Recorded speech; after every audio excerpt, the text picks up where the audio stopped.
வணக்கம் பிக்ஷார்ஸ் மக்களே. இது வந்து விசாலாட்சி சமேத விஸ்வநாத கோவில். எங்கன்னா திருக்கோளிக்காடு போயிட்டு வர வழியிலேயே இருக்குது. இங்கே வந்து பார்த்தீங்க அப்படின்னா அக்கா வந்து கீழே மிதிப்பாவல் வந்து படிச்சிருந்தாங்க. அதை பார்க்குறதுக்காக தான். எங்களுக்கு சும்மா காட்டுறீங்களா அதை? இந்த வச்சுருக்காங்க பாருங்க. இது வந்து சுகருக்கு அவ்வளோ நல்லது. இது வந்து சுகருக்கு நல்லது. இந்த காய் இங்கே தான் படிச்சிங்களா? சரி சரி சரி. ஆட்டோ ஓட்டிட்டு வந்தேன். செடி கிடந்துச்சு. சரி. கிடக்கு. ஆமாம் ஆமாம். இது கோவில் குளமா? சரி சரி. இது சுகருக்கு நல்லது. நம்ம ஊர்லலாம் கூறு கட்டி விற்பாங்க. ஆமாம், டவுனில் விற்பாங்க. ஒன்று அதான் எப்போயாச்சும் தான் கிடைக்கும், எப்பயுமே கிடைக்காது.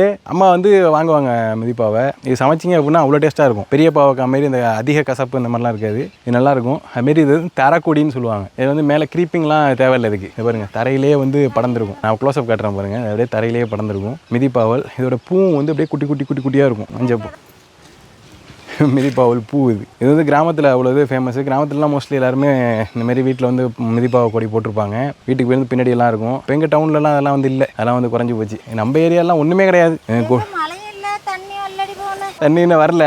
நேற்றுக்கு தான் இதுக்கு வந்திருக்கு, கல்லணைக்கு. சீக்கிரம் வந்துடும். நேற்றுக்கு வந்திருக்கு, சீக்கிரம் வந்துடும். நீங்களும் மிதிப்பாவை வந்து சமைச்சிருக்கீங்களா அப்படிங்கிறத நம்ம வீடியோக்கில் சொல்லுங்கள். அதுமாரி பார்த்துருக்கீங்களா அப்படிங்கிறதையும் கமெண்ட்டில் வந்து சொல்லுங்கள். டாட்டா.